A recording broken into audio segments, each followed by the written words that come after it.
हर की गोदिया में ले बलम कि बड़ी हमारा लागता बेजाड़ हो कि सुनतन कि तोहरे नाम से बड़का बड़का कांड होला। हेलो दोस्तों, तो स्वागत है आपका हमारे नए वीडियो में। तो चलिए शुरू करते हैं। भोजपुरी फिल्म इंडस्ट्री से अपनी पहचान बनाने वाले रवि किशन आज बॉलीवुड और साउथ इंडियन सिनेमा में भी एक बहुत बड़ा नाम है। और भोजपुरी म्यूजिक इंडस्ट्री में देखा जाए तो पवन सिंह जैसा नाम कमाने वाला स्टार कोई नहीं है। हालांकि आज के समय में कई लोग अपने आप को पवन सिंह से बड़ा स्टार बताने की कोशिश करते हैं, लेकिन ये बात भी सही है कि पवन सिंह का नाम जिस तरह से देश विदेश में जाना जाता है, वैसा फिलहाल भोजपुरी म्यूजिक इंडस्ट्री में किसी और सिंगर को बनाने में काफी समय लग सकता है। आज हम बात करेंगे भोजपुरी इंडस्ट्री के पावर स्टार कहे जाने वाले पवन सिंह जी के छोटे भाई ऋतिक सिंह और सतीश सिंह की। वैसे तो पवन सिंह जी 4 भाई हैं। पवन सिंह के बड़े भाई जिनका नाम रानू सिंह है और उनसे छोटे 2 भाई हैं जिनका नाम ऋतिक सिंह और सतीश सिंह है। पवन सिंह के बड़े भाई रानू सिंह अपना निजी व्यापार करते हैं और छोटे भाई ऋतिक और सतीश गायकी करते हैं। तो चलिए देखते हैं इनकी असली आवाज कैसी है। हर के हंसलो तो भाग हमर जाग जाए, कि हंसलो तो भाग हमर जाग जाए, कि जा हमरो उमर तोहरे के लग जाए, कि जा हमरो उमर तोहरे के लग जाए। हर की गोदिया में ले बलम कि बड़ी हमारा लागता बेजाड़ हो, गोदिया में ले बलम कि बड़ी हमारा लागता बेजाड़ हो, कि सहल न सहता भीतर कठुआता, कि रोआ रोआ हो ही जाता खाड़ हो है।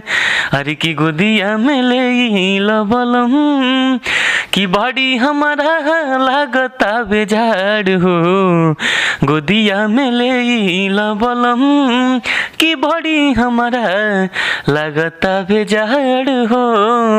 गोदिया में ले बलम कि बड़ी हमारा लागता बेजाड़ हो, कि लागता टेपला हला करी हम कहवा, देह गरम करे के दे द जगह हवा, कि हो वाला प्यार दना हो है। पढ़ भौ जाई शादी हमरो हो जाई, असो के जाड़ा संहार दना हो। लागता टेपला हला करी हम कहवा, देह गरम करे के दे द जगह हवा। तो दोस्तों आगे आपको सुनाते हैं पवन सिंह जी के दूसरे भाई सतीश सिंह की आवाज़। तो दोस्तों अगर आप वीडियो को यहाँ तक देख रहे हैं और आप भी पवन सिंह जी के फैन हैं तो वीडियो को लाइक कर दें और चैनल को सब्सक्राइब करके मुझे सपोर्ट करें। अरे कहरा जानी भाभी अपन बहन आज गेट हो, हक बा हमार रंग डालब भर पेट हो, कि मस्त मगन होके डोलना, मस्त मगन होके डोलना, तू सारा रा रा बोलना, भौजी दरवाजा खोलना, तू सारा रा रा बोलना, भौजी दरवाजा खोलना। क्या बात तो सहीना लैकिन के डिमांड होला, जिला यारा के लइका ब्रांड होला, असहीना लैकिन के डिमांड होला, जिला यारा के लइका ब्रांड होला। सहीना लैकिन के डिमांड होला, जिला यारा के लइका ब्रांड होला। गाल में कुछ तो काला बाटे, हमके बता दना सही सही, तरही भर सावन कहीं आना जाना नहीं, फिलहाल महाकाल के दीवाना है। रही भर सावन कहीं आना जाना नहीं, फिलहाल महाकाल के दीवाना है। कियारा के नमवे पर सारा लोग पागल बा, जेही के देखते ही फेरा में लागल बा, ओ एकर बाटे डिमांड कैसन। आप सबके भाई भैया कहता कि खेत चरलस लसरलस ना सांड कहिसन, हो जेकर कॉपी न भइलू बरांड कैसन, जेकर कॉपी न भइलू बरांड कैसन। होखे तू चरहलस न सरहलस न सांड कैसन, जेकर कॉपी न भइलू बरांड कैसन। जस लगेला चलेला डगरिया, देखे खातिर झूठ जाला सहू से बजरिया, फोटो खींचे खातिर हो जाला बवाल। होला टका के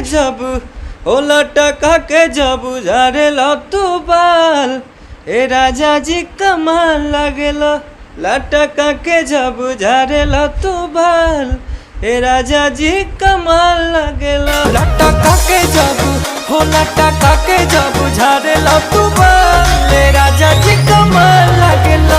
लास अखियन के बा कहियो ही मिलन, का कहीं कितना लागल बतोह से लगन।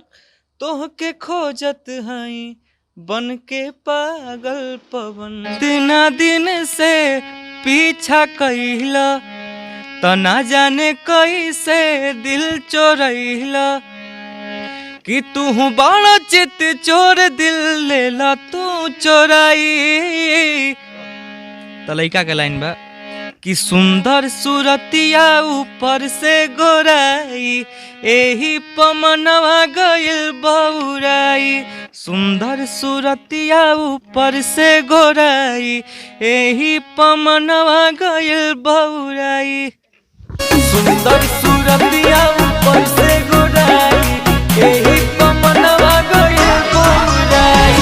सुंदर सूरतिया ऊपर से गोराई, एही पमनवा गइल बौराई। तुमसे प्यार हम करीले कितना बताई का, इंतजार हम करीले कितना बताई का।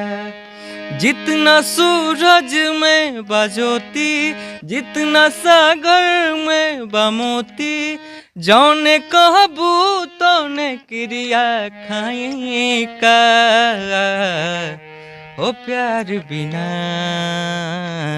चैन कहाँ, किस्मतों को मिले हाथ तेरे, फिर से लकीरें दिखने लगी।